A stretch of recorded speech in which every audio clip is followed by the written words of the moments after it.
हमारी आज की कहानी समाज के अलग अलग चेहरों की कहानी है, उसकी सोच की कहानी है। हालांकि ये समाज हमसे ही बनता है और ये हमारा ही सृजन है, लेकिन हमारा ही बनाया हुआ समाज हमारी सोच, हमारे जीने के तरीके को नियंत्रित करने लगता है। समाज बहुत जल्द आलोचनात्मक हो जाता है, जिस बात से हम सब डरते हैं, और कभी कभी यही डर हमसे गुनाह करवा देता है।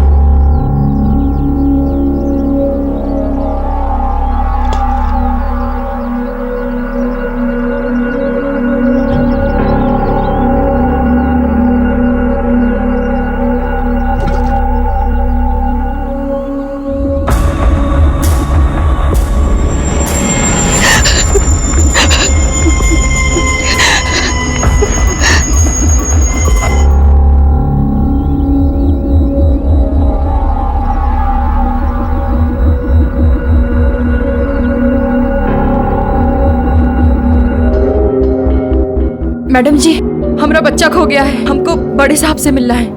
आइए। साहब जी, हमारा बच्चा खो गया है, कहीं नहीं मिल रहा है। एक मिनट, आप बैठिए। बच्चा नहीं मिल रहा है मतलब? पता नहीं साहब, हमारे साथ मंदिर गया था, उसके बाद से कहीं दिखाई नहीं दे रहा है। मंदिर गया था तो यहीं कहीं खेल रहा होगा, आ जाएगा। नहीं साहब, हर जगह ढूंढ ली, कहीं दिखाई नहीं दे रहा, और वो दूसरे बच्चों की तरह खेल भी नहीं सकता, क्योंकि हमारा बच्चा नेत्रहीन है, उससे कुछ दिखाई नहीं देता। देखिए, आप घबराइए मत, पूरी बात बताइए।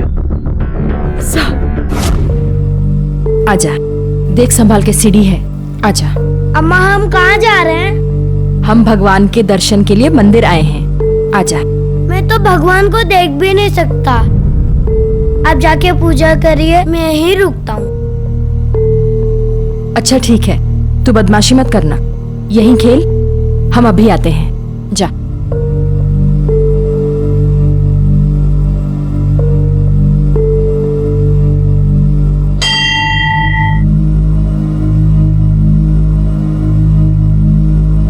आइसक्रीम, आइसक्रीम वाला।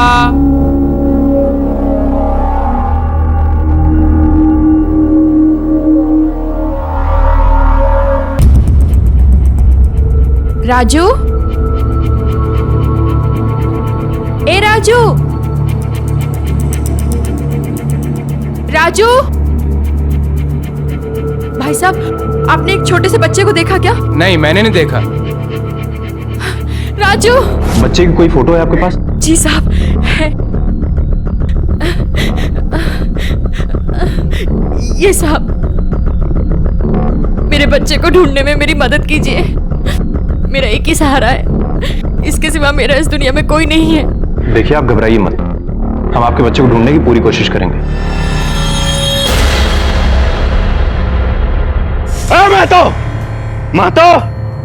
मैं तो घर से बाहर निकल साला, नहीं तो घर में घुस के मारेंगे तुमको। कौन है रे? कौन है श्रीवास्तव? काहे चिल्ला रहा रे? हाँ, काहे चिल्ला रहा है?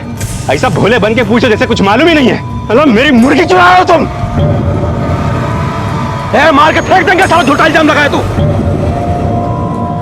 अरे चोर दिखते हैं तुमको? चोर दिखते हैं? काट कर फेंक देंगे।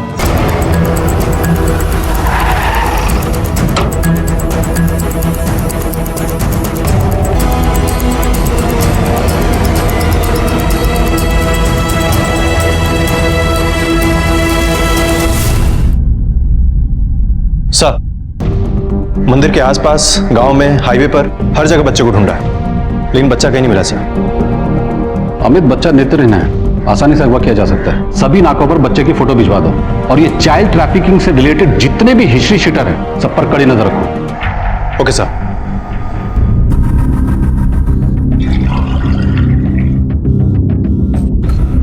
काहे झगड़ा मोल लेते हैं? तो क्या करें, चूड़ियां पहन के बैठ जाएं? हरामी साला, एक तो चोरी, ऊपर से सीना चोरी। आप झगड़ा मत करो, हमें डर लगता है। डर लगता, जाओ मैके चली जाओ। अरे, बिट्टू को मारने की धमकी दी है। बिट्टू हमारा कोई मुर्गी है जो मार डालेगा, काट डालेगा?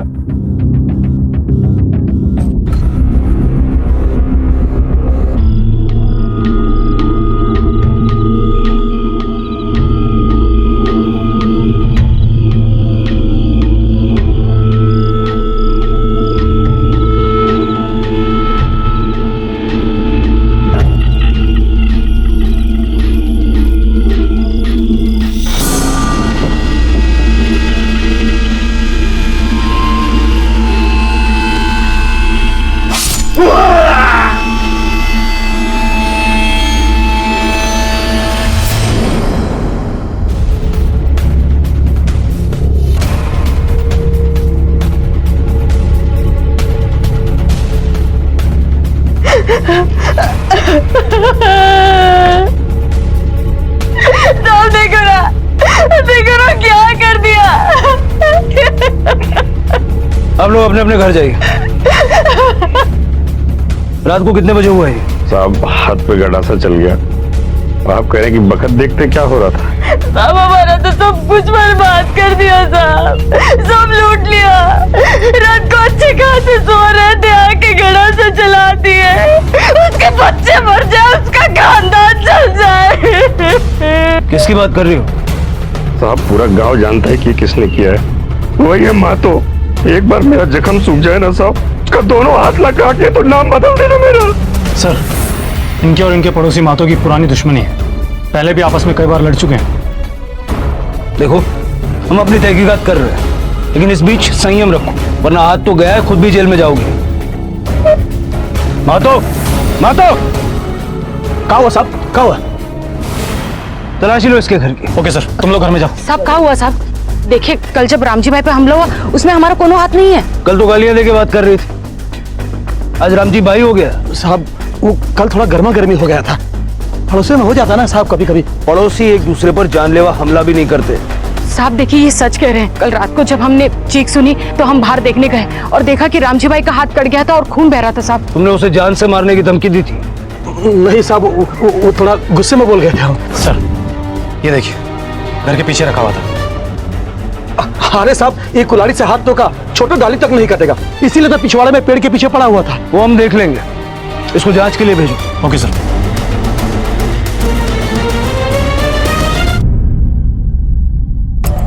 सर, आस पड़ोस में सभी लोगों से पूछताछ की, लेकिन शक किसी पर भी नहीं जा रहा है। और इस मातो पे? सर, मातो और श्रीवास्तव में छोटी मोटी झड़प होती रहती है, लेकिन इससे पहले एक दूसरे की जान लेने की बात तो कभी नहीं हुई। या तो हो सकता है कि इस बार पानी सर से ऊपर चला गया हो और मातो ने बदला लेने की सोची हो। काट कर फेंक देंगे। उस मातो पे नजर रखो। Okay sir. मातो के घर से जो कुल्हाड़ी मिली थी उसकी फॉरेंसिक रिपोर्ट, कुल्हाड़ी पे तो कोई खून के निशान नहीं है। या तो फिर सवाल ये उठता है कि वो कटा हुआ हाथ गया कहाँ? जैसे श्रीवास्तव को मार लगी होगी वो चीखा होगा, उसके चीखने के बाद इतना वक्त देकर उसके कटे हुए हाथ को उठाने का रिस्क लेगा कौन? एक कटा हुआ हाथ लेकर के जाना थोड़ी अजीब सी बात। आसपास का पूरा इलाका छान मारो, मुजरिम ने हो सकता है कि वो हाथ कहीं ना कहीं तो फेंका होगा। ये कटा हुआ हाथ ही हमें उस वार करने वाले तक पहुंचा सकता है। Okay sir.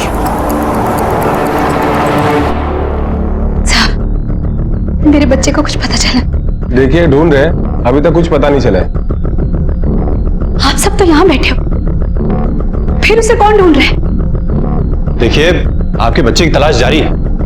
आसपास के इलाकों से लेकर पुलिस स्टेशन से अस्पताल तक हर जगह खोज रहे हैं हम उसे। अस्पताल? सब ठीक तो है? कहीं मेरे बच्चे को कुछ? देखिए, आपके बेटे को कुछ नहीं हुआ है। प्लीज आप घर जाइए, हमें अपना काम करने दीजिए। जैसे कुछ पता चलेगा हम आपको बुलाएंगे।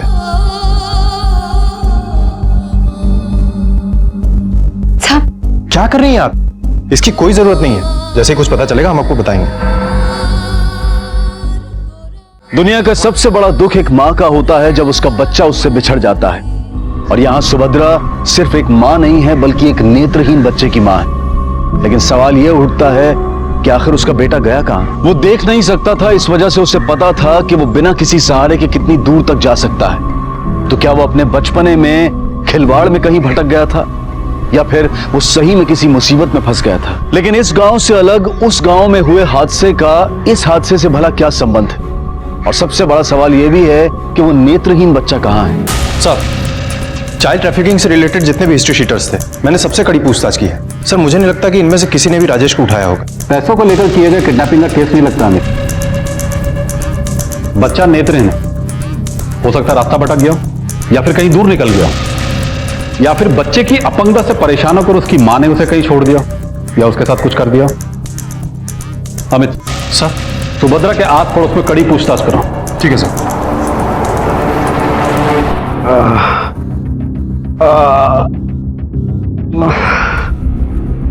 साले महतो के दोनों हाथ दोनों पैर न काटे तो कहना नांधीरे का फायदा उठा के वार किया है। क्या है बे? क्या देख रहा खड़े होके? झुक रही हो रही है?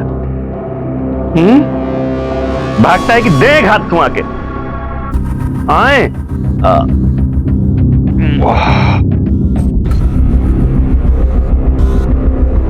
आराम से भाई, आराम से।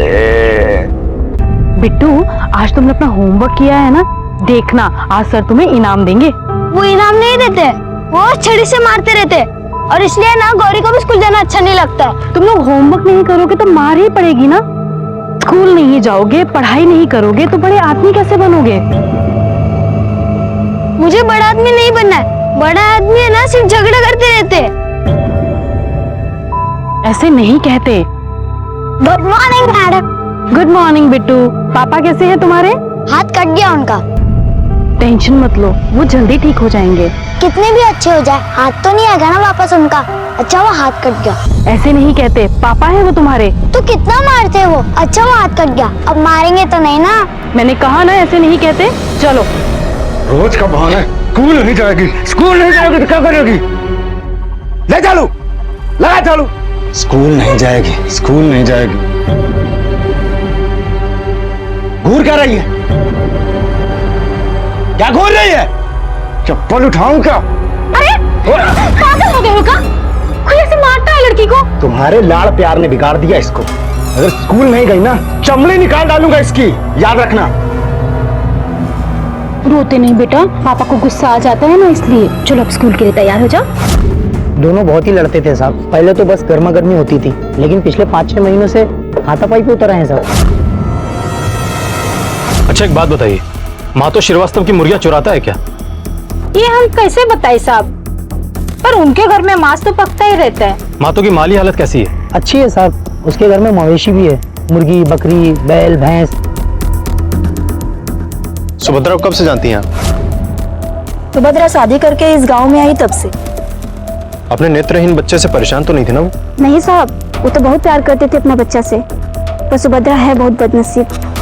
बदनसीब मतलब? मतलब क्या साहब, माँ बाप मर गए, फिर नेत्रहीन बच्चा पैदा हुआ, फिर पति मर गया, अकेले संभाला नहीं जा रहा था बच्चे को।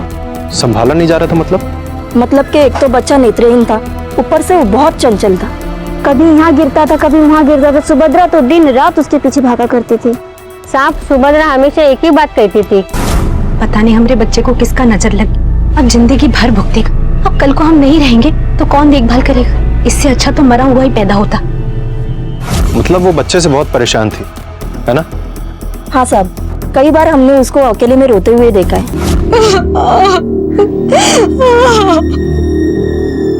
क्या हुआ बहन, काहे रो रही हो? अरे होना का था, आज गर्म पानी गिरा दी, जरा सी चूक हो जाती तो खुद भी जलता और हमको भी जलाता। हमारे तो करम ही फूट गए, जो भी अंधा बच्चा पैदा हुआ।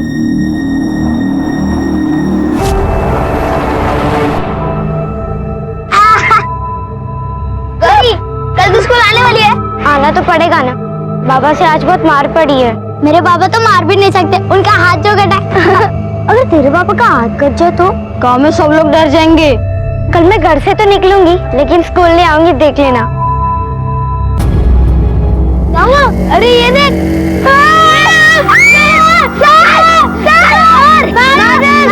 क्या हुआ? ये देखो।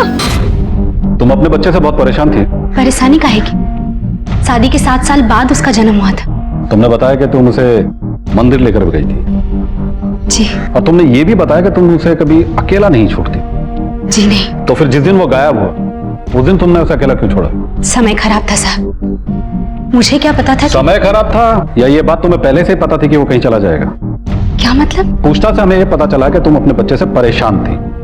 अगर वो तुम्हारी जिंदगी से निकल जाता तो तुम्हारी जिंदगी तो आसान हो जाती ना। उसके मेरी जिंदगी में ना रहने से मुझे कितनी तकलीफ हो रही है आप लोगों को दिखाई नहीं दे रहा है। आप लोग चाहे कुछ भी सोचो, लेकिन अगर मेरा बेटा आप लोगों ने वापस नहीं किया तो मैं यहीं पे पुलिस स्टेशन में अपनी जान दे दूंगी। अपने बच्चे की कसम खाकर कहती हूँ। स्कूल का कोना चेक करो, देखो कहीं कोई सुराग मिलता है क्या। Okay sir. सर कुछ दिनों पहले श्रीवास्तव जी का हाथ किसी ने काटा था, कहीं ये नहीं, ये वो बात नहीं है। पुराने कटे हुए हाथ पे चमड़ी सूख के हड्डी से गल जाती है, जबकि इस पे अभी भी खून के ट्रेसेस मौजूद हैं। और दूसरा, ये देखने से लग रहा है किसी छोटे बच्चे का हाथ। आपके स्कूल में कोई वारदात हुई है क्या? नहीं सर, मेरी तो समझ में नहीं आ रहा कि ये सब क्या हो रहा है। यादव, इस हाथ को फॉरेंसिक के लिए भेजो, जरा पता करो आसपास में कहीं कोई बच्चा मिसिंग हुआ है क्या, या कोई एक्सीडेंट हुआ है क्या। सारे हॉस्पिटल्स चेक करो। हमें ये पता लगाना होगा कि ये हाथ किसका है और यहाँ कैसे है। ओके सर, मेरे ख्याल से हमें आज स्कूल बंद कर देना चाहिए। सर ज्यादातर बच्चों के पेरेंट्स तो उनको लेके भी चले गए।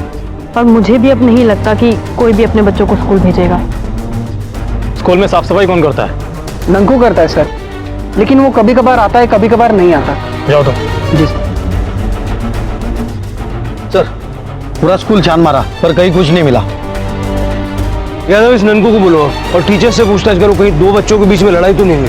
Okay sir.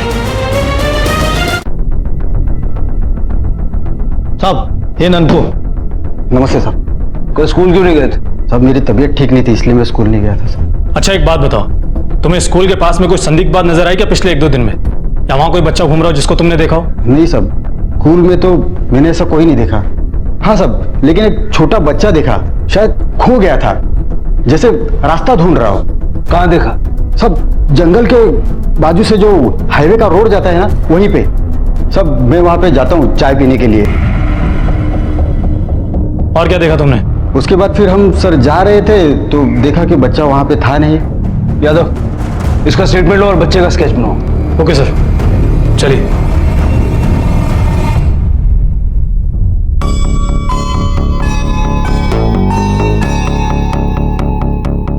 देखिए, आपके बेटे के बारे में कुछ पता चलेगा तो हम आपको बुलवा लेंगे। अगर मेरा बच्चा नहीं मिला तो मैं मर जाऊंगी।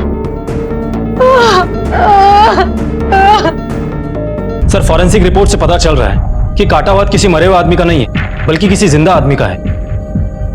हाथ किसी 8-10 साल के बच्चे का है। यादव, हो सकता है कि ये बच्चा अभी भी जिंदा हो।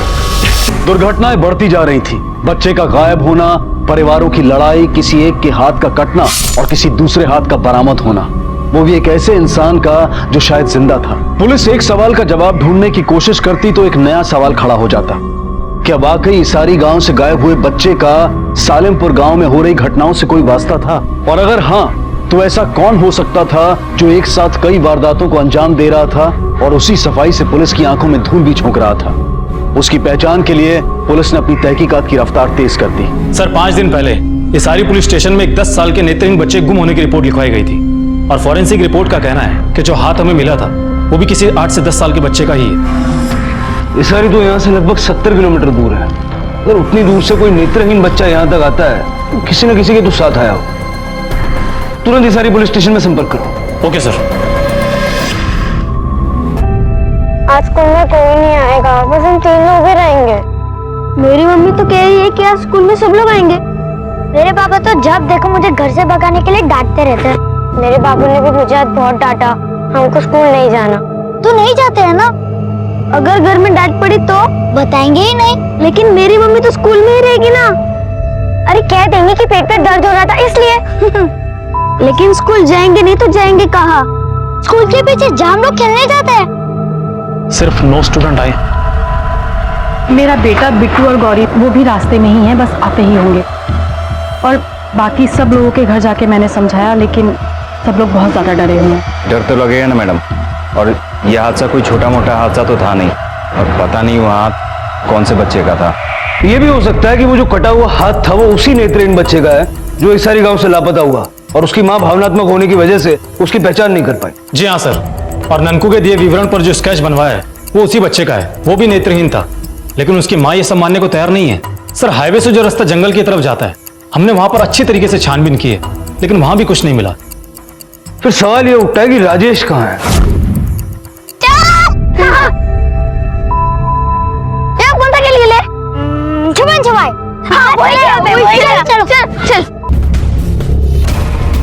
यादव, घसीटने के निशान नहीं है। इसका मतलब बच्चे की लाश को कहीं से लाकर यहाँ फेंका गया हो। इस बच्चे की बॉडी के कुछ पार्ट्स मिसिंग है, खासकर हाथ। मतलब जो हाथ स्कूल में मिला था वो इसका हो सकता है। फॉरेंसिक के लिए भेजो। सर ये देखिए,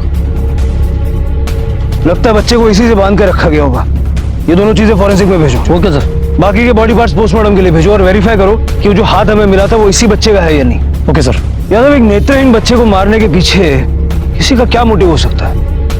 कोई जमीन वमीन का चक्कर?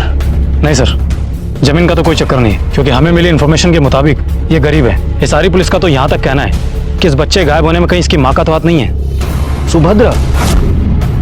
लेकिन वो ऐसा क्यों करे? सर उनका कहना है कि सुभद्रा अपने बच्चे का बोझ नहीं उठा पा रही थी।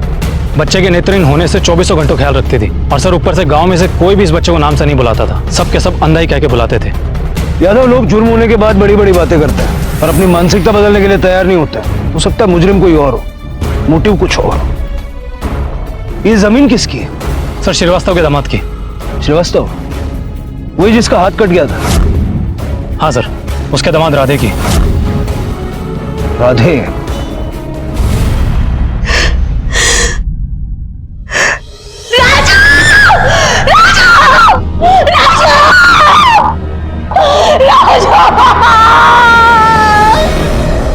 आखिर हमारी क्या गलती है सर? हमारा क्या लेना देना इन सब से? यही तो हम जानना चाहते हैं राधे सर। जहां से लाश मिली वो जमीन तुम्हारी है? हाँ, लेकिन वो तो बंजर है। तुम जाते हो वहां? नहीं। नहीं? कभी कभी जाते हैं सर। जब वो जमीन बंजर है तो वहां कभी कभी क्या करने जाते हो? सर मतलब वो जमीन हमारी है, कोई चार तार लगा के वहां पे कब्जा कर लिया तो। और सर आपको पता है ना कि यहाँ पे लोग कैसे जमीनों पे कब्जा करते हैं। जहां से लाश मिली वो जमीन तुम्हारी। जिस स्कूल में कटा हुआ हाथ मिला उस स्कूल में तुम पढ़ाते हो। तुम्हारे ससुर का हाथ काट दिया गया। इस सारे हादसों में तुम्हारा नाम कॉमन आता है। ये कनेक्शन क्या है, समझाओगे जरा? सर हमारा कोई हाथ नहीं है इन सब में, आप हमारा यकीन कीजिए सर। अगर यहां से बाहर निकलना चाहते हो तो सच बोलो। जब तक ये सच नहीं बोलता इसको यहीं रखो। Okay sir. सर हमने कुछ नहीं किया सर हमारा यकीन कीजिए सर। साहब इन सब में इनका हाथ नहीं हो सकता है। ये तो हिंसा से अपने आप को बहुत दूर रखते हैं। टीवी पे भी जो कोई मार धाड़ की फिल्म आती है तो वो चैनल चेंज कर देते हैं। अच्छा एक बात बताओ, जिस तरह आपके पिताजी का हाथ काटा गया उस वक्त आप दोनों कहाँ थे? साहब घर में सो रहे थे, अचानक से जोर जोर से दरवाजा पीटने की आवाज आई। देखा तो जुम्मन भाई थे। उन्होंने बताया कि पापा का किसी ने हाथ काट दिया। 16 तारीख को आपके पति कहाँ थे? दोपहर में 2 बजे के आसपास। साहब 16 तारीख को स्कूल में ही होंगे। सुबह 9 बजे जाते हैं और शाम को 4 बजे घर वापस आ जाते हैं। मैं किसी और की जमानत नहीं ले सकता साहब। आदमी होता क्या है और निकल क्या जाता है क्या मालूम। साहब अपनी बच्ची सुनीता तो ठीक है, लेकिन उस राधे का क्या बताऊं मैं आपको। क्या बताना चाहते हैं आप?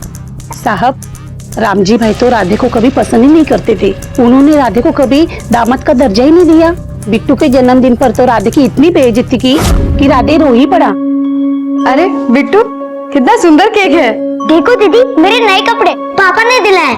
अरे वाह, मेरा भाई राजकुमार लग रहा है। भैया पानी तो खत्म।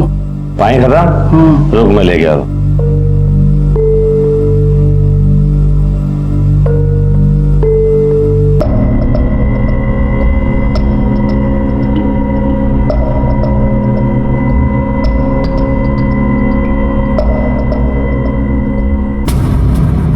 यहाँ क्या कर रहे हैं ऐसे चोरों की तरह? कुछ नहीं बाबूजी, वो पीछे हाथ में क्या छिपा रहे हैं? कुछ नहीं है। दिखाइए हमको क्या लिए। कह रहे हैं ना, दिखा कुछ नहीं बाबूजी। दिखा दो।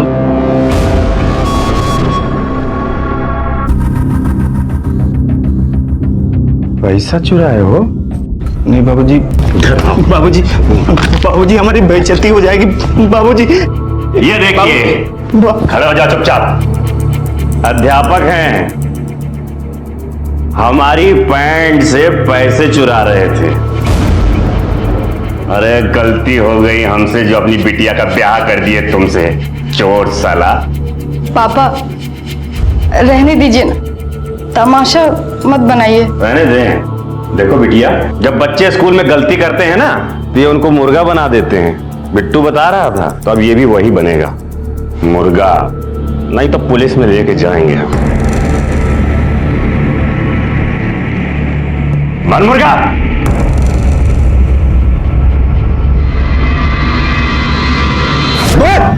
सर हाँ सर, वो पैसे हम नहीं चुराए थे क्योंकि हमको पैसों की बहुत जरूरत थी। बाबूजी से मांगते तो देते जरूर, लेकिन इतनी बातें सुना के देते कि बहुत बेइज्जती महसूस होती। इसलिए तूने पैसे चुराने की कोशिश की और बेइज्जती का बदला लेने के लिए उसका हाथ काट दिया? नहीं सर, हमने ऐसा कुछ नहीं किया है। चुप! ये बता बच्चे को क्यों मारा? सर हम किसी बच्चे को नहीं मारे। इसकी क्लास लगा दे रहे हो जब तक ये सच नहीं उगलता। सर हमारी बात मानिए सर। एक आदमी पकड़ा गया, उसने मेरे बेटे का खून कबूला किया। देखिए पुलिस उससे पूछताछ कर रही है, अगर उसने जुर्म किया होगा तो वो कबूल भी लेगा। तो ठीक है, जब तक मेरे बेटे का कातिल नहीं मिल जाता मैं यही रहूंगी, यही पुलिस स्टेशन के सामने अनशन पर बैठूंगी। और मेरे बेटे को जब तक न्याय नहीं मिल जाता तब तक ना मैं कुछ खाऊंगी और ना पानी का एक बूंद पीऊंगी। सर, राधे के बारे में पूछताछ करने पर एक अजीब सी बात सामने आई है। 5 साल पहले उस पर एक स्टूडेंट से छेड़छाड़ करने की कंप्लेंट दर्ज हुई थी, जो बाद में उस बच्चे के माँ बाप ने वापस ले ली थी। नेत्रहीन राजेश की बॉडी स्कूल टीचर राधे की जमीन से बरामद हुई थी, इसलिए वो इस केस का सबसे पहला संदिग्ध बना। पुलिस उससे हर जानकारी जुटाने की कोशिश कर रही थी। क्या वाकई राधे का इस केस से कोई ताल्लुक था? क्या उसी ने राजेश की हत्या और श्रीवास्तव का हाथ काटा था? इन सभी सवालों के जवाब पुलिस राधे से जानना चाहती थी।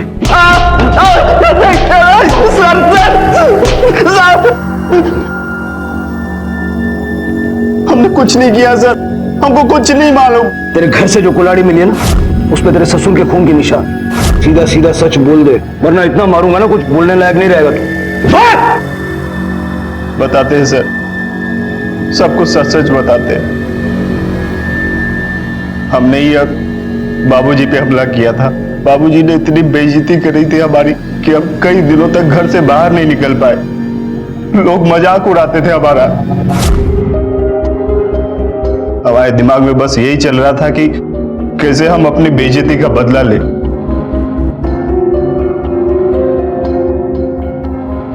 मेरे लिए मेरे पति की इज्जत से बढ़कर कुछ नहीं। उस दिन जब बाबूजी और महतो में लड़ाई हुई तो हमको मौका मिल गया साहब।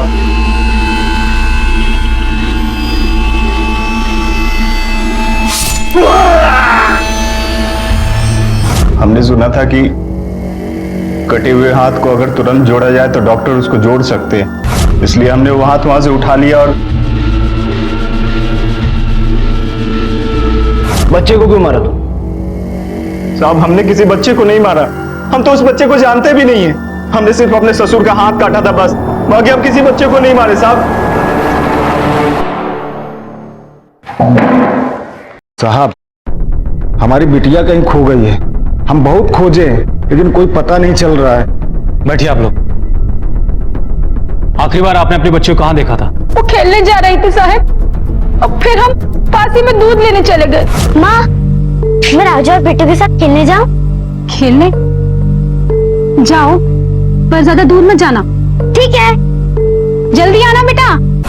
हम लौटे तो वो घर ना ही लौटी थी। जब 2 घंटा हो गया तो हमको बहुत चिंता होने लगी। हम बिट्टू के घर गए तो पता गिरा कि वो लौट आया है, पर हमारी बच्ची नहीं लौटी थी साहब। हमें घर जाने कहाँ चली गई। गौरी मेरे घर आई थी, फिर हम लोग राजू के घर गए, वहाँ से निकले तो खेलने गए, लेकिन थोड़ी देर में हम बोर हो गए थे। तो बोर हो गया, चलो उस तरफ चलते, खंडर की तरफ। पागल हो गई है क्या? माँ ने मना किया ज्यादा दूर जाके खेलने को। हम तो घर आ गए, फिर हमें नहीं मालूम गौरी घर गई या फिर खंडर। अंकल यही बस।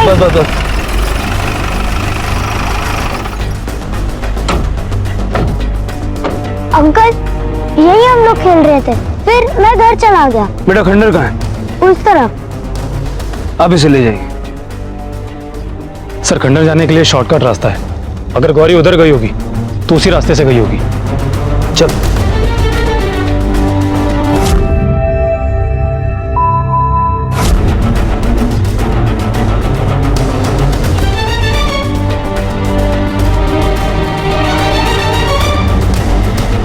छोड़ दो मुझे, छोड़ दो मुझे, छोड़ दो। गुप्ता उठा से।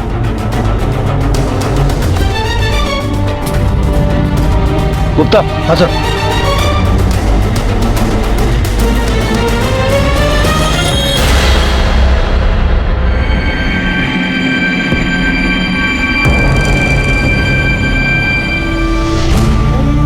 ये तो अपने गौरी का है, ये तो अपने गौरी का है। किसी भी हादसे का एक दूसरे से कोई संबंध नहीं बन पा रहा था। श्रीवास्तव के हाथ का कटना, मुर्गियों की चोरी, राजू का गायब होना और फिर उसकी लाश का मिलना, और स्कूल में एक कटे हुए हाथ का मिलना, और अब गौरी का गुम हो जाना। लेकिन पुलिस को पूरा यकीन था कि इन सब में कोई ना कोई संबंध जरूर है, और पुलिस ये भी पता लगाने की कोशिश कर रही थी कि क्या इस सब के पीछे किसी मानसिक रूप से अस्वस्थ व्यक्ति का हाथ है। यादव 17 तारीख को राजेश के मिसिंग होने की कंप्लेंट लिखवाई गई सारी पुलिस स्टेशन, और पोस्टमार्टम रिपोर्ट के हिसाब से 20 तारीख को राजेश की मौत और 20 तारीख को ही श्रीवास्तव का हाथ भी कटा और 21 तारीख को हमें स्कूल में कटा हुआ हाथ मिला था। राजेश की डेड बॉडी हमें जिस हालत में मिली उसकी बॉडी के कई हिस्से काट लिए गए, लेकिन हमें मिला सिर्फ हाथ। और 26 तारीख को गौरी मिसिंग हुई। तो मुझे यह बताओ कि श्रीवास्तव की मुर्गियां किस दिन गायब? सर 20 सितंबर को मातो और श्रीवास्तव के बीच में झगड़ा हुआ था मुर्गी गायब होने को लेकर, और श्रीवास्तव का कहना है कि एक हफ्ते पहले भी उसकी मुर्गी चोरी हुई। और 24 सितंबर को श्रीवास्तव और मनोज के बीच लड़ाई हुई। श्रीवास्तव का यह कहना था कि उसकी बकरियां चोरी हुई। लेकिन सर एक बात समझ में नहीं आ रही, इनका कनेक्शन क्या हो सकता है आपस में? यादव, सितंबर की शुरुआत से ही गांव में ऐसे हादसे होने लगे। अब हमें यह पता करना है कि ऐसा अचानक क्या बदलाव आया गांव में जिसकी वजह से ऐसी चीजें होने लगी। गांव में होने वाली हर एक्टिविटी पे नजर रखो, और खास करके उस स्कूल के आसपास। हमारे पास टाइम बहुत कम है। अगर गौरी जिंदा है तो उसकी जान को खतरा है। हमें जल्द से जल्द गौरी तक पहुंचना होगा। Yes sir. अचानक से सालेमपुर गांव में हादसों पर हादसे होने लगे थे। पुलिस गौरी की तलाश कर रही थी। आखिर कहां थी गौरी, किसके पास थी और किस हाल में थी, जिंदा भी थी या नहीं? पुलिस ने किसी भी तरह की कसर नहीं छोड़ी थी। पुलिस गांव में सब पर नजर रख रही थी, और इसी बीच पुलिस को गौरी की लाश मिली।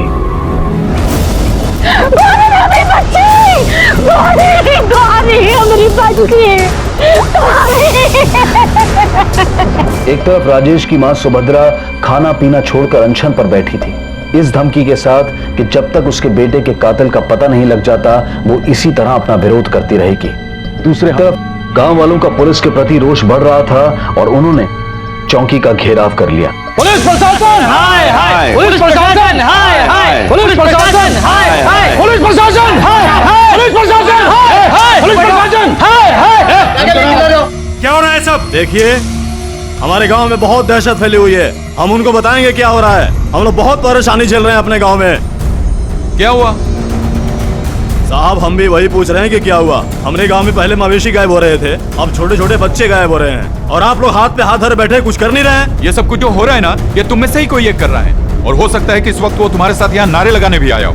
इसलिए अगर अपने बच्चों की सलामती चाहते हो ना, तो चुपचाप पुलिस का साथ दो और अपने आसपास नजर रखो। चलो अब जाओ। बातें बनाने से काम नहीं चलेगा, हमको कार्रवाई चाहिए। एक बार बोला ना जाइए। बाहर निकालो इनको। चलो चलो निकलो।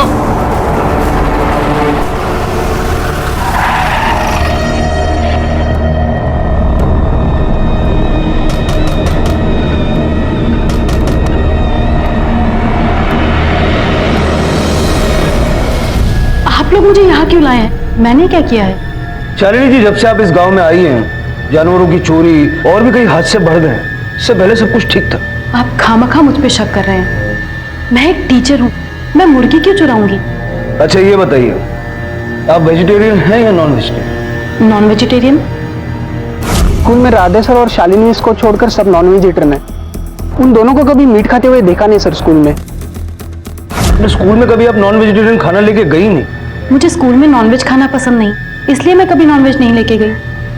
अक्सर मांस खरीदने वाले मांस कटवा के धुलवा के खरीदते हैं, लेकिन आप हमेशा जिंदा मुर्गियां खरीदती हैं। काटता कौन है? मैं काटती हूँ। अच्छा, आप सिर्फ मुर्गियां और मवेशियां काटती हैं या जिंदा इंसान भी काटती हैं? ये आप क्या कह रहे हैं? मैं क्यों जिंदा इंसान काटूंगी? गुप्ता सर, हमने आपके घर पे नजर रखी थी। ये हड्डियां आपने अपने घर के बाहर डाल के दबा दी थी।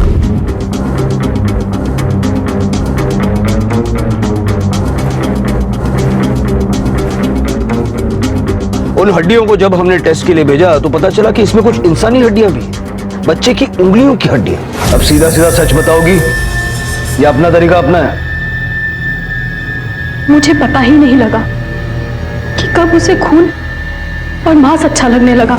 मुझे लगा कि दीपू को नॉनवेज पसंद है, जबकि मैं पूरी वेजिटेरियन हूँ। फिर भी मैं उसके लिए मार्केट से नॉनवेज डिशेस लाती थी, पर उसने नहीं खाया। जल्द ही मेरी समझ में आ गया कि दीपू को मांस खाने में कोई इंटरेस्ट नहीं है, उसे मांस कटाते हुए देखना अच्छा लगता है। फिर अचानक एक दिन मैं घर आई और मैंने देखा कि दीपू एक मुर्गी को पकड़े हुए है और उसे बड़ी बेरहमी से काट रहा है और उसके हाथ में खून लगा हुआ है। मैंने बहुत डांटा दीपू को, बहुत गुस्सा किया। उसने खाना पीना छोड़ दिया मुझे लगा मुझे अगर अपने बच्चे को बचाना है तो उसके इस अजीब शौक के लिए उसे जानवर देना ही पड़ेगा। मैं हर रोज उसके लिए कसाई की दुकान से एक जिंदा मुर्गी लाती। फिर उस दिन मैंने स्कूल में वो कटा हुआ हाथ देखा तो मैं समझ गई कि ये दीपू ने किया। और मैंने दीपू से पूछा तो उसने मुझे बताया कि उसने एक छोटे से बच्चे के हाथ में खरोंच से खून निकलता हुआ देखा और वो उसके पीछे चला गया। उसने उसको मार दिया। फिर मैंने उस बच्चे को जंगल में ही काट दिया। सर, एक दिन मैं स्कूल गई हुई थी। पीछे से बिट्टू और गौरी आए खेलने के लिए, बुलाने के लिए दीपू को घर आए, पर दीपू ने मना कर दिया। उसके बाद गौरी को अकेला देखकर दीपू ने गौरी का पीछा किया और उसे भी मार दिया। छोड़ दो मुझे, छोड़ दो मुझे, छोड़ दो। मैं समझ गई थी कि मेरा बेटा नॉर्मल नहीं है। अगर मैं उसकी जरूरत पूरी नहीं करूंगी तो वो अपनी जरूरत के लिए कुछ भी करेगा और फिर लोग उसे पागल, पता नहीं क्या क्या बोलेंगे और कोई नहीं समझता कि वो बीमार है और वो पकड़ा जाता। आप तो एक शिक्षिका है ना, दूसरों को ज्ञान देती हैं, उसके बावजूद ये मानसिकता। अपने बच्चे को बचाने के चक्कर में आपने दूसरों के मासूम बच्चों को जान से मार दी और एक तरह से अपने बच्चे को अनाथ कर दिया। मां हमेशा ही अपने बच्चे के लिए कुछ भी कर गुजरती है, ये उसकी ममता का स्वभाव है। शालिनी ने भी जो कुछ किया वो अपने बच्चे के लिए ही किया, वरना शायद उसके बच्चे को पागल घोषित कर दिया जाता। अपने बच्चे की मानसिक स्थिति को छुपाने के लिए उसने दीपू के अपराधों को छुपाने की पूरी कोशिश की। अगर सच में शालिनी अपने बच्चे का भला चाहती थी तो उसे उसका इलाज करवाना चाहिए था। क्या इस गलत सोच की जिम्मेदार सिर्फ वो मां शालिनी है या फिर हम सब भी हैं? क्या हमारा ये समाज बड़े आराम से शालिनी के बच्चे की बीमारी को स्वीकार कर लेता? उन दोनों बच्चों के लिए जितनी शालिनी जिम्मेदार है उतना ही जिम्मेदार है हमारा ये समाज, जिसके डर की वजह से उसने ये गलत कदम उठाया। इसी विचार के साथ अब मैं अनूप सोनी आपसे विदा लेता हूं। फिर मुलाकात होगी अगले एपिसोड में एक और चौंका देने वाले केस के साथ। तब तक अपना और अपने परिवार का ख्याल रखें और देखते रहें क्राइम पेट्रोल डायल 100। सबक एक को, सीख हम सबको। जय हिंद।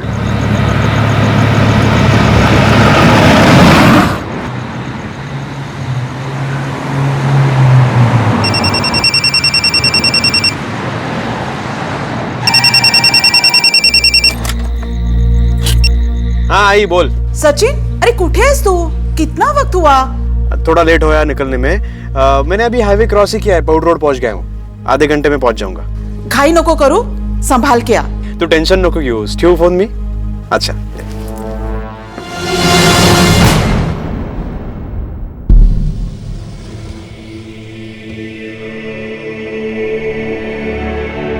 आप जिस नंबर को डायल कर रहे हैं वो क्या इस झालं? समय स्विच ऑफ है। अरे क्यों परेशान हो रही हो? आ जाएगा वो।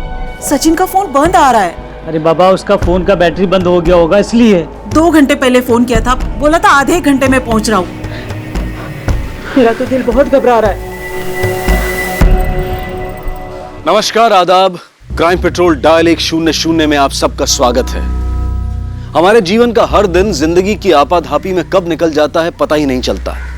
वक्त की सुई अपनी रफ्तार से आगे तो बढ़ती जाती है, लेकिन अपने पीछे कई बार कुछ ऐसे घाव छोड़ जाती है जो वक्त के साथ और गहरे हो जाते हैं। कहते हैं कि हर किसी को अपने अतीत को भुलाकर आज में जीना चाहिए और अपने कल के बारे में सोचना चाहिए, लेकिन अगर किसी का अतीत उसके आज में शामिल होकर उसके कल को बर्बाद कर दे तो। हेलो। ओहो, छोकरे को उठा लिया है। आपको कितना टाइम लगेगा आने में? सुरेंद्र। कौन? सुरेंद्र। राजेंद्र? हाँ सुरेंद्र। काय झालं? वो सचिन नांदेड़ गया था एक डिलीवरी के लिए। हाँ। अभी तक आया नहीं है। तू येतो का माझे बरोबर? हाँ, शांत रहा तो मैं 1-2 मिनट में आ रहा हूँ। उसको चल के देखते हैं। बस शर्ट पहन के आ रहा हूँ मैं अभी। ठहरो। कोई जरूरत नहीं कहीं जाने की। आज दोस्त की याद आ गई। अरे नैना कब बस। हाँ, दिमाग खराब होगा तुम्हारा? ये टाइम है इसे बात करने का? वैसे भी वो लोग टेंशन में है। हाँ काय झालं? माहितीये नहीं रे, तो सचिन घरी चाला नहीं, मर गया होगा ना तो अच्छा होगा।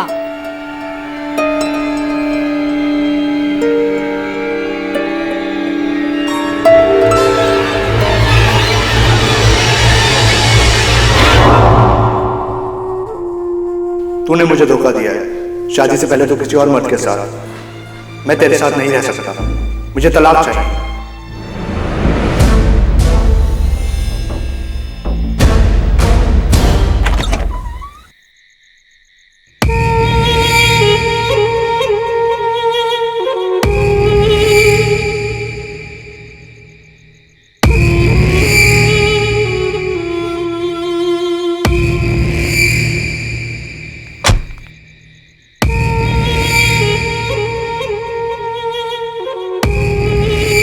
सचिन की काफी देर पहले फोन पर अपनी मां से बात हुई थी।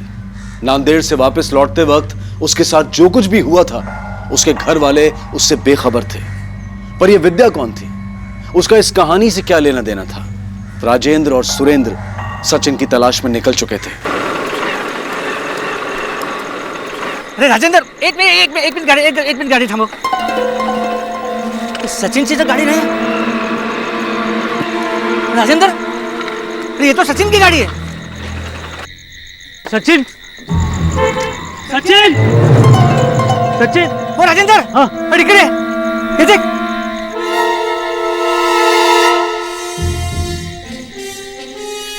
अरे सचिन, अंदर भी सचिन। सचिन डिलीवरी देने कहाँ गया था? वो नांदेड़ के पानगिरी गांव में गया था। यार, हाँ। सांभाळून जा। अब पोचला की फोन कर। हाँ? सचिन को नांदेड़ से एक बहुत बड़ा ऑर्डर मिला था और ये ऑर्डर शादी के लिए था। जाते समय सचिन बहुत खुश था साहब। यहाँ पास में मोबाइल मिला है, स्विच ऑफ है। ये तो सचिन का फोन है सर। हाँ, सचिन का फोन है। शिंदे, सचिन की कॉल रिकॉर्ड निकालो और सचिन नांदेड़ में जिस आदमी को ऑर्डर देने गया था उसके बारे में पता लगाओ। हो सकता है ये ऑर्डर सचिन को फंसाने के लिए जानबूझ कर दिया गया हो। सर, सचिन के पिता ने बताया कि ऑर्डर काफी बड़ा था। हो सकता है सचिन को इस ऑर्डर के लिए काफी पैसे मिले हों। पता लगाने की कोशिश करो कि जो कुछ भी हुआ उसके पीछे का मोटिव पैसा तो नहीं है। सर। राजेंद्र जी, आपके परिवार की या सचिन की किसी के साथ कोई दुश्मनी या कुछ कहा सुनी? हाँ साहब, वो डिलीवरी के एक दिन पहले सचिन का डिलीवरी बॉय राम और छोटू से झगड़ा हुआ था साहब। सेठ, ये अभी इस डिलीवरी में ज्यादा पैसा लगेगा। ज्यादा मतलब जितना आपने बोला था उतने में नहीं होगा अभी बस। अरे पहले तो कुछ बोला नहीं यार, और अब जब कल जाके डिलीवरी करनी है तो ज्यादा पैसे मांग रहा है। रहने दे, मैं खुद डिलीवरी कर लूंगा। अच्छा, हम भी देखते हैं कैसे डिलीवरी करते हो तुम। उस समय तो मुझे ऐसा नहीं लगा था कि साहब सचिन के साथ वो लोग कुछ ऐसा करेंगे, लेकिन अब जब सचिन गायब है तो मुझे लग रहा है कि उन्होंने सचिन के साथ कुछ किया है। कहाँ रहते हैं राम और छोटू?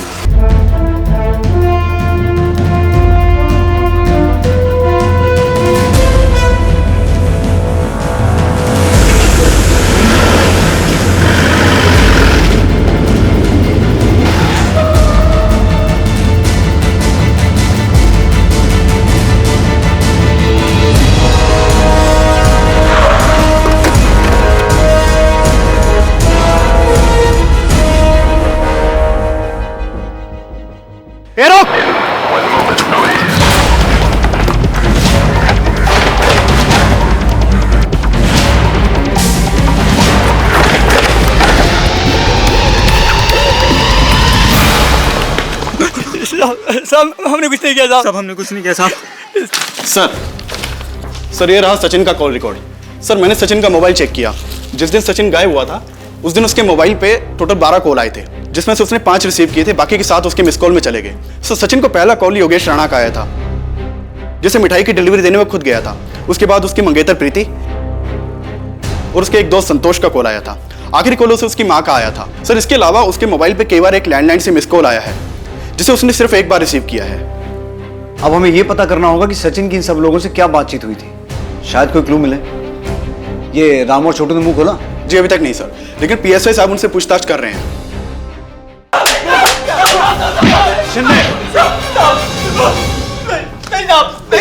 कहाँ है सचिन?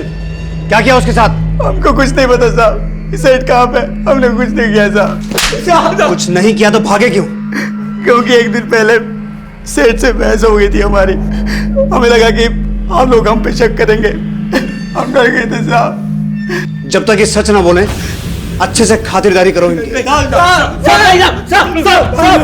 सर, मिठाई की डिलीवरी कब तक मिलेगी ये जानने के लिए मैंने सचिन को कॉल किया था, और कुछ नहीं सर। हाँ सर, मैंने सचिन को कॉल किया था। हम दोनों कॉलेज से दोस्त हैं। उसका मैसेज आया था कि वो नांदेड़ आ रहा है कुछ डिलीवरी के लिए, तो हमने यहाँ मिलने का प्लान किया। हम दोनों काफ़ी समय से मिले भी नहीं थे। बाद में उसको कुछ लेट हुआ तो उसने प्लान कैंसिल किया सर। सर मैंने तो उसे इसलिए फ़ोन किया था ताकि वो खाना खा ले। काम के आगे खाने का ध्यान नहीं रहता था उसे। सर मुझे तो लगता है, क्या लगता है आपको? मुझे लगता है कि इन सब के पीछे रूपाली का हाथ हो सकता है। रूपाली? रूपाली सचिन के पापा के दोस्त सुरेंद्र जी की बेटी है। सचिन को पसंद करती है वो। रूपाली की माँ ने तो बवाल ही खड़ा कर दिया था। सचिन ने बताया था मुझे कि रूपाली कोई ना कोई ड्रामा जरूर करेगी, इसलिए हमने सचिन के कमरे में एक कैमरा फिट कर दिया था। सबने देखा उसका वीडियो, सबने थूका रूपाली पे।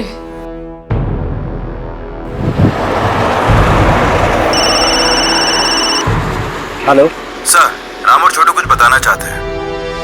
हम लोग राजेश सेठ की बातों में आ गए थे साहब। उन्होंने हमको भड़काया और बोला कि सचिन भाव का धंधा अच्छा चल रहा है और पगार बढ़ाने को बोलो। राजेश सेठ का धंधा अच्छा नहीं चल रहा था साहब, इसलिए वो सचिन सेठ से चलते थे।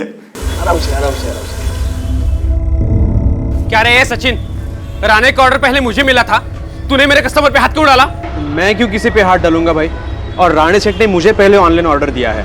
तू पूछना राणे सेठ को, पूछ कि तेरी घटिया मिठाई के ऑर्डर को छोड़ के उन्होंने मेरी टॉप क्लास मिठाई की ऑर्डर क्यों दी, पूछ उनको। अरे धंधे में आके 2 दिन नहीं हुए तुझे और हवा में उड़ने लगा है तू। ऑनलाइन खेलेगा मेरे साथ तू? अभी इंजीनियर है ना तू, वहीं जाके खेलना ये सब।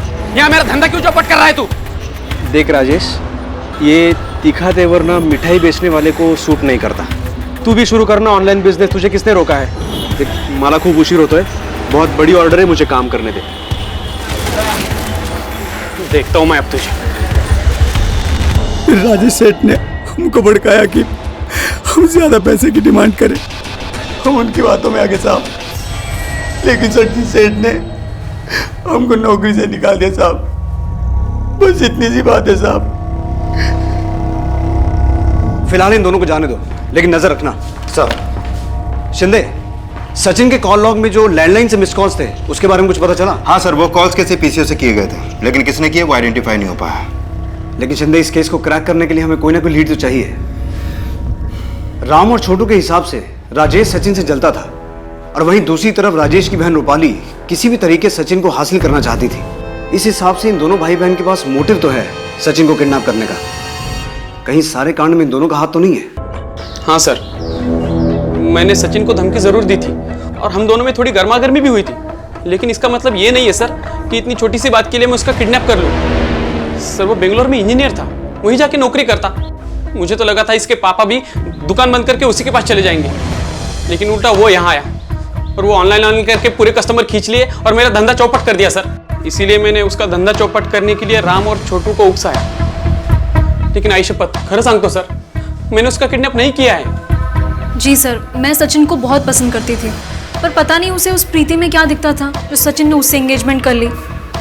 और मैंने सोचा कि शादी से पहले एक आखिरी बार ट्राई कर लूँ, पर सर उसने मुझे कहीं का नहीं छोड़ा और उसके बाद से मैंने सचिन से कभी बात भी नहीं की। और मेरा विश्वास कीजिए, मैंने उसके साथ कुछ भी नहीं किया है। शिंदे, ये जितना सीधा अपने आप को बता रहे हैं उतना है नहीं। हो सकता है ये काम इन्होंने खुद ना किया हो, किसी और से करवाया हो। कड़ी निगरानी रखो इन पर। सर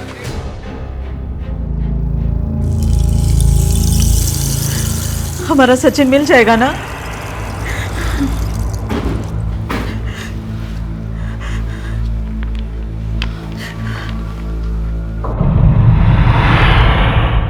राधिका स्वीट्स हमारी बहुत पुरानी दुकान है।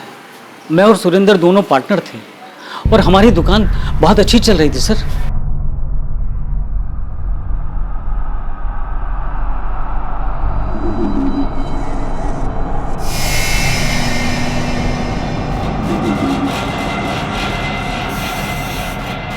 सब कुछ अच्छा चल रहा था सर, लेकिन सुरेंद्र की बीवी नैना के भड़काने के बाद सुरेंद्र ने अपना हिस्सा अलग कर लिया और हमारी दुकान के पास एक नई दुकान खोली, न्यू राधिका स्वीट्स के नाम से। लेकिन उनकी दुकान चली नहीं। इसके बाद सुरेंद्र की बीवी हमसे जलने लगी और उसने अपने लड़के को मेरे लड़के के खिलाफ भड़काया और वो उसका दुश्मन बन गया, और उसके बाद भी बात नहीं बनी तो अपनी बेटी को मेरे लड़के को फंसाने के लिए लगाया।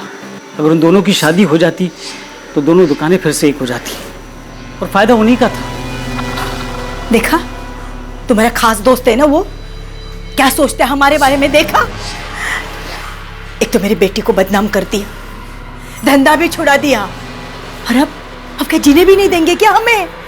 कीड़े पड़ेंगे उन्हें। नैना काय है? क्या नैना नैना? जाओ जाके पूछो तुम्हारे दोस्त से क्यों हमें बदनाम कर रहा है। साहब खरं सांगते मी, बहुत पैसे वाले लोग हैं और इकलौता बेटा। साहब हो सकता है ना पैसे के लिए किसी ने उसको उठाया होगा, फिर हम पे क्यों इल्जाम लगा रहे हैं? सर अभी तक रैंसम का कोई भी कॉल नहीं आया। शिंदे हो सकता है किडनैपिंग पैसों के लिए नहीं बल्कि किसी पर्सनल रीजन की वजह से की गई हो। सर क्या इसके पीछे सुरेंद्र की बीवी हो सकती है? क्योंकि जलन में इंसान कुछ भी कर सकता है, और हो सकता है कि इसमें उसके बेटे बेटे भी शामिल हो। इन पर 24 घंटे नजर रखो, इनकी मूवमेंट से हमें बहुत कुछ पता चल सकता है। सर आता मी सोडत नाही बघ। श्रद्धा, ए श्रद्धा, अरे क्या चाहते क्या हो तुम लोग? हाँ, क्या चाहते हो तुम? इतना कुछ किया फिर भी तुम लोगों का मन नहीं भरा? पुलिस में जाके कंप्लेंट कर दिया आप लोगों की। आप लोगों को कैसे पता चला तुम्हारे बेटे को हमने उठाया है? हाँ, अरे कितने झूठे इल्जाम लगाओगे हम पर, कितने लगाओगे? अगर मैंने बद्दुआ दी ना तो जिंदगी भर अपने बेटे का मुंह नहीं देख पाओगे। नैना, नैना, एक काय भाडेपणा लावलंस? चल ना बाबा घरी चल ना। मुझे कोई शौक नहीं है रहने का, इनकी मरूद सूरत देखने का कोई शौक नहीं मुझे। चलो चल बघून घेईन, पण सोडणार नाही तुम्हाला, सोडणार नाही मी त्यांना, बघून घेईन। अरे इतना बड़ा इल्जाम आप पर, अरे कैसे शांत कर रहे हो आप? वैसे भी जो कुछ भी हुआ आपकी वजह से हो रहा है। मेरी वजह से? क्यों? आप ही ने मुझे वो आइडिया दिया था ना बकवास सा, सचिन के कमरे में जाने का। मतलब नैना तुम? हाँ, मैंने ही दिया, तो क्या करती? हाथ पे हाथ धरे बैठी रहती, और मैंने कोई गलत काम नहीं किया। अगर रूपाली की शादी सचिन से हो जाती ना तो फायदा हमारा ही होता। नैना, अगर दोबारा मेरे पे हाथ उठाया ना तो हाथ काट दूंगी।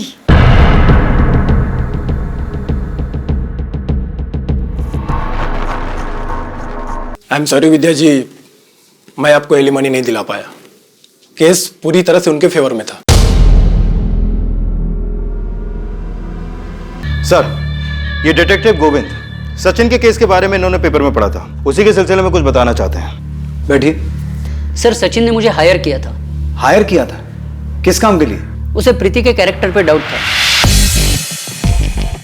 वो ये जानना चाहता था कि प्रीति का किसी से अफेयर है या नहीं। उसने मुझसे कहा कि मैं प्रीति पे नजर रखूं। फिर उसने मुझे नीलेश की फोटो भी दी और उन दोनों पे नजर रखने के लिए कहा। सर जब मैंने नीलेश और प्रीति पे नजर रखना शुरू किया तो मैंने ये पाया कि उनके बीच ऐसा कुछ नहीं, वो सिर्फ दोस्त है। ये बात मैंने सचिन को भी बताई, लेकिन पता नहीं क्यों वो ये मानने के लिए तैयार ही नहीं था। फिर उसने मुझे प्रीति की पास्ट की डिटेल्स निकालने को कहा। पास्ट में प्रीति के कई सारे बॉयफ्रेंड्स रह चुके थे। प्रीति के पास में जितने भी बॉयफ्रेंड्स थे उनमें से कोई ऐसा भी है जिसके साथ प्रीति का? सर मुझे तो ऐसे कुछ सबूत नहीं मिले। मुझे प्रीति के बारे में जो भी डिटेल्स मिली मैंने वो सारी सचिन को दे दी। ये सब प्रीति के बॉयफ्रेंड्स हैं? है नहीं, थे। अब प्रीति इनमें से किसी के टच में नहीं। लेकिन बॉयफ्रेंड्स तो थे ना? सर प्रीति के एक्स बॉयफ्रेंड्स के फोटोज देखने के बाद सचिन काफी गुस्सा हुआ था। उसने मेरे सामने ही प्रीति से एंगेजमेंट तोड़ने की बात तक कह दी थी। उसे लेकर प्रीति का भाई उत्कर्ष सचिन से काफी नाराज हुआ था। सर सचिन ने मुझसे कहा कि मैं एंगेजमेंट तोड़ दूं, वरना वो सबको मेरा पास बता देगा। सर ये एक अरेंज मैरिज थी। उसको मैंने कहा कि ये प्रीति के जो भी रिलेशनशिप्स थे वो एंगेजमेंट के पहले के थे, और हर एक इंसान का एक पास्ट होता है। मैंने उसे समझाया कि उसका भी कोई एक पास्ट होगा। अच्छा, तो कहीं इसी वजह से तुम दोनों ने उसके साथ कुछ? नहीं सर, हम लोगों ने कुछ नहीं किया।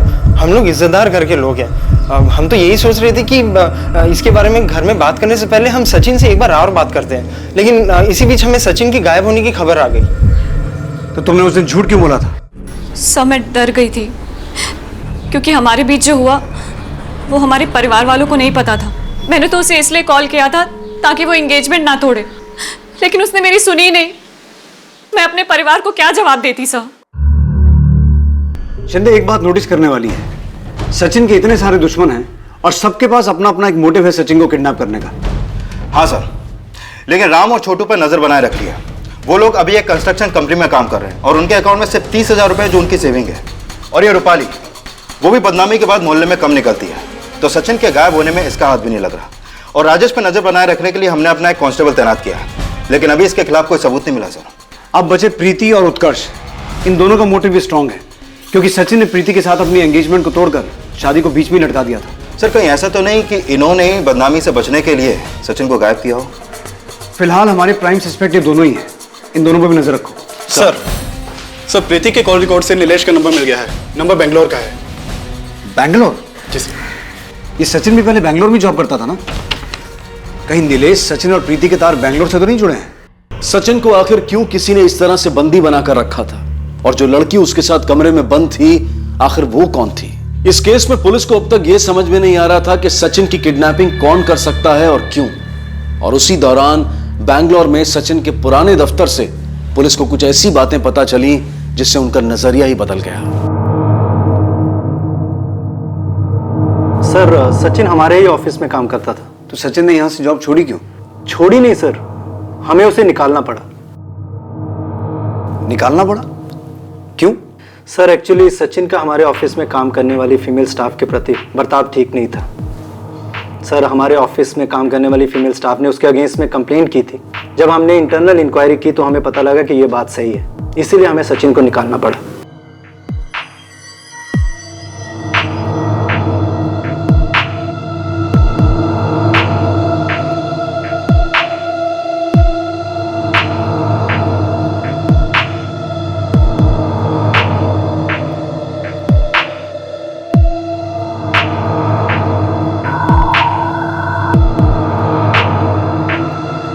सर असल हंगामा तो तब शुरू हुआ जब सचिन ने हमारे ही ऑफिस में काम करने वाले एक मेल एम्प्लॉय की वाइफ के साथ अफेयर किया, और वो दोनों हस्बैंड वाइफ हमारे ही ऑफिस में काम करते थे।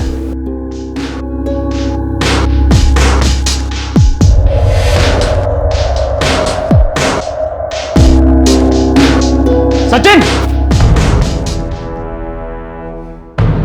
नीलेश? Yes sir. नीलेश की पत्नी के साथ सचिन का अफेयर था?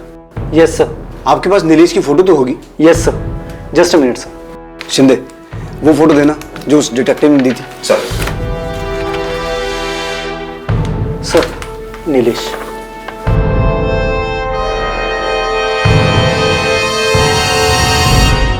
सचिन के बारे में कुछ ऐसे खुलासे हुए थे जिसके बारे में उसे जानने वाले सोच भी नहीं सकते थे। जहां सचिन को कैद करके रखा गया था, वो वहां से निकलने की भरपूर कोशिश कर रहा था। और जो लड़की उसके साथ कैद में थी, क्या वो सचिन को जानती थी?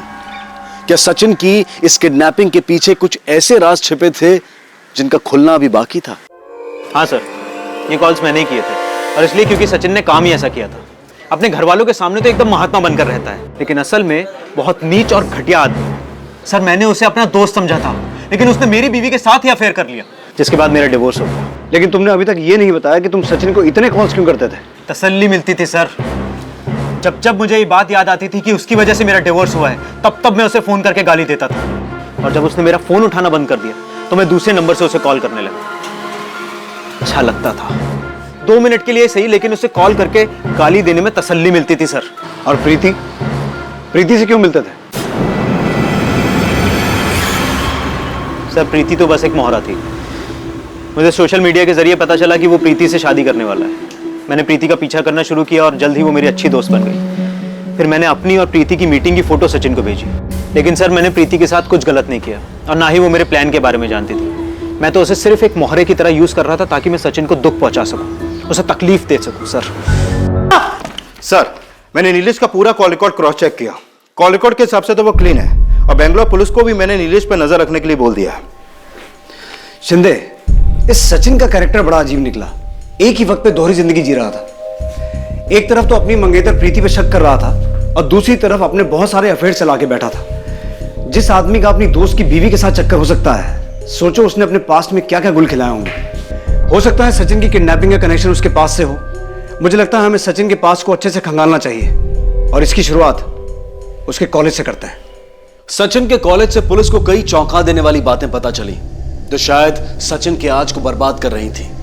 कॉलेज में सचिन के कई लड़कियों के साथ अफेयर थे और वहीं पुलिस को संध्या के बारे में पता चला, जिसके साथ सचिन ने तो कॉलेज में मजाक मस्ती में अफेयर किया था, लेकिन यही अफेयर संध्या की जिंदगी में तबाही बनकर आया था। संध्या सचिन को लेकर काफी सीरियस थी।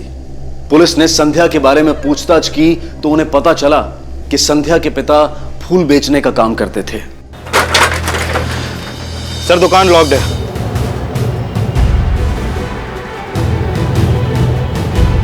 ये फूल वाला आज आया नहीं? आज क्या साहब, ये तो कई महीनों से नहीं आया है। क्यों, कहाँ गया? साहब जाने से पहले बोल के गए थे कि नांदेड़ जा रहा है। नांदेड़? हाँ साहब। नांदेड़ में कहाँ? नांदेड़ में साहब ये तो नहीं मालूम मुझे। शिंदे, सचिन भी मिठाई की डिलीवरी लेके नांदेड़ ही गया था ना? हाँ सर। ये सिर्फ एक कोइंसिडेंस नहीं हो सकता, जरूर इसके पीछे कोई गहरी साजिश है। सर ये दुकान का ताला तोड़ के चेक करें।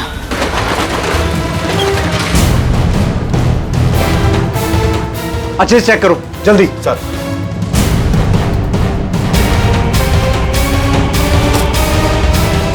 सर ये देखिए,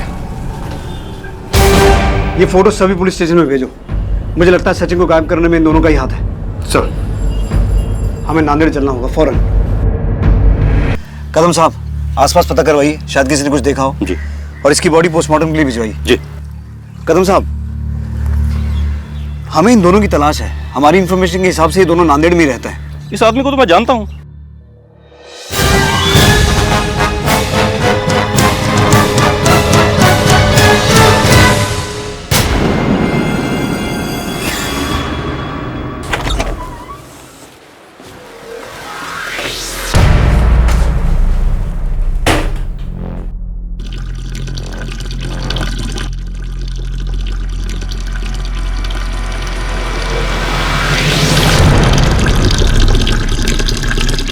मैं जो कर रहा हूं तुम्हारे लिए कर रहा हूं।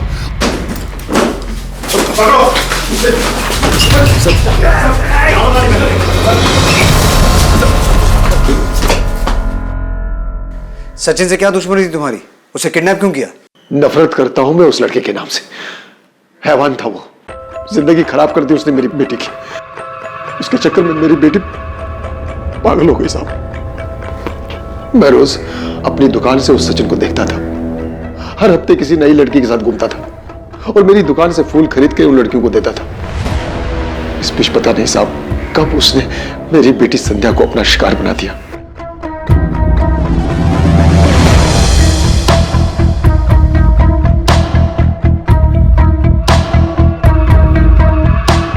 अरे काका, आप यहाँ फूल बेच रहे हो, वो आपकी इज्जत पे माला चढ़ा रहा है। क्या हुआ?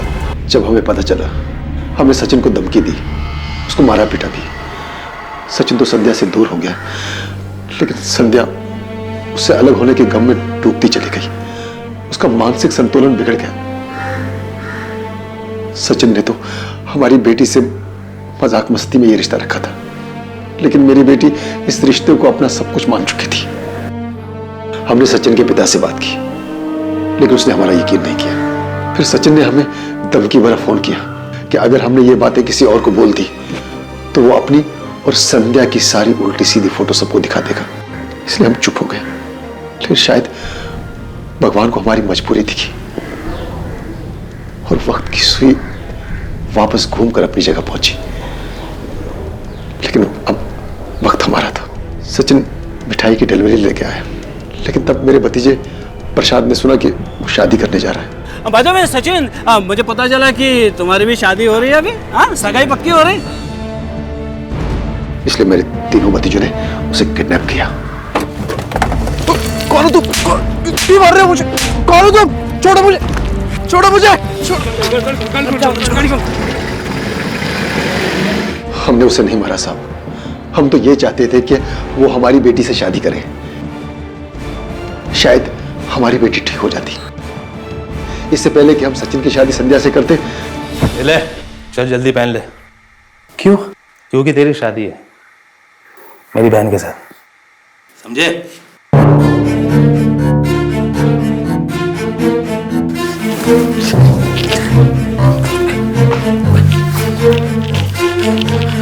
नहीं करूंगा मैं तुझसे शादी। इससे अच्छे कि मैं तुम्हें जान लूंगा। शादी नहीं करूंगा तुझसे, मैं नहीं करूंगा शादी। तुम जाओ यहाँ से। जाओ तो तुम जाओ।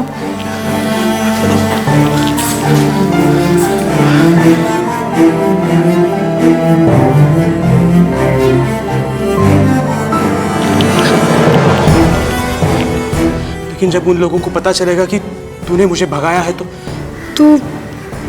वो लोग मुझे मार देंगे और क्या।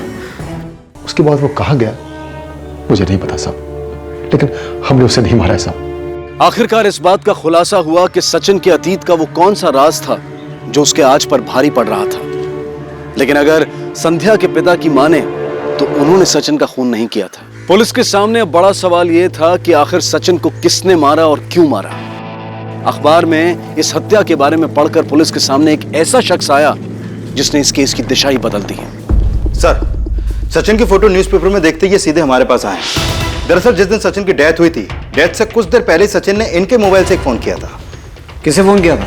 सर वो तो मुझे पता नहीं, साहब वो भागता हुआ मेरे पास आया, मुझसे मेरा फोन मांगने लगा। मुझे एक फोन करना है आपके मोबाइल से। शक्ल से काफी परेशान लग रहा था और उसे चोट भी लगी थी। मुझे उस पे दया आ गया और मैंने अपना फोन उसे दे दिया। Thank you. शिंदे, फौरन पता करो इनके फोन से सचिन ने किसे फोन किया था। सर, ये फोन दीजिए तो। जी सर।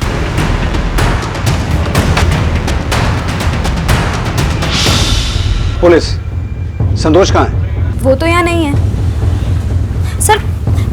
लेकिन हुआ क्या है सर? हमें एक मर्डर के सिलसिले में उससे बात करनी है।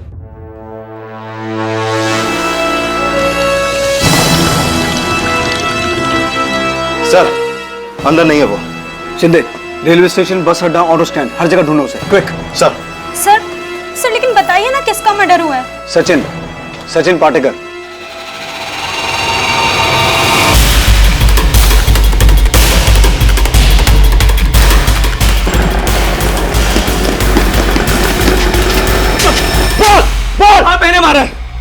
मैंने मारा सचिन को।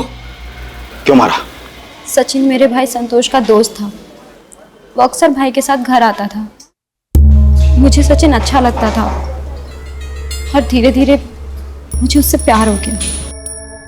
हालांकि मैं जानती थी कि उसका बहुत लड़कियों के साथ अफेयर है और उसने मुझे प्रॉमिस किया कि वो मेरे बाद किसी और लड़की के पास नहीं जाएगा। उसके बाद मैं प्रेग्नेंट हो गई।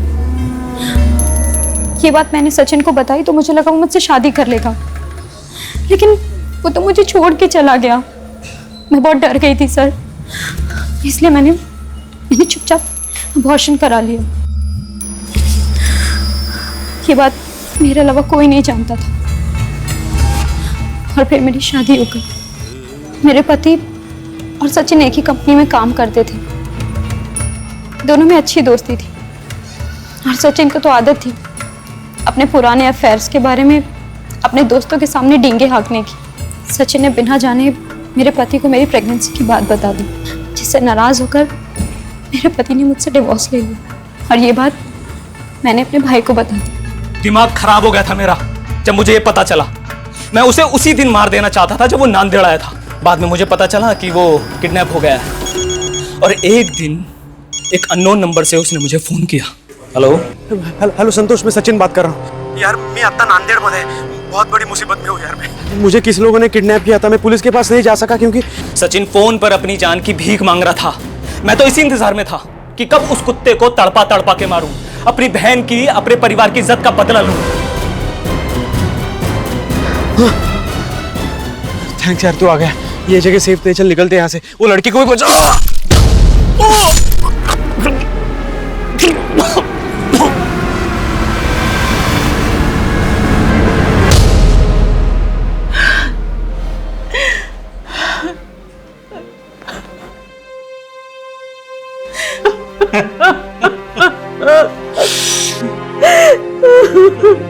आपने कई बार ये सुना होगा, जैसी करनी वैसी भरनी। आज का ये केस इस कहावत को सच साबित करता है। आज सचिन तो जिंदा नहीं है, लेकिन उसकी वजह से न जाने कितनी जिंदगियां बर्बाद हो गई। भले ही सचिन का खून संतोष ने किया हो, पर राजेंद्र, संध्या, विद्या और शारदा, इन सब के विश्वास का खून सचिन ने कई बार किया था। सचिन के एक मजाक ने संध्या की जिंदगी बर्बाद कर दी। वो आज भी पूरी तरह से दिमागी तौर पर ठीक नहीं हो पाई है। जरूरत है कि हम अपने नजरिए को बदलें और रिश्तों की कदर करना सीखें। जिस दिन हमारा नजरिया बदलेगा उस दिन हमारा देश बदलेगा। इसी विचार के साथ अब मैं अनूप सोनी आपसे विदा लेता हूं। फिर मुलाकात होगी अगले एपिसोड में एक और चौंका देने वाले केस के साथ। तब तक अपना और अपने परिवार का ख्याल रखें और देखते रहें क्राइम पेट्रोल डायल 100। सबक एक को सीख हम सबको।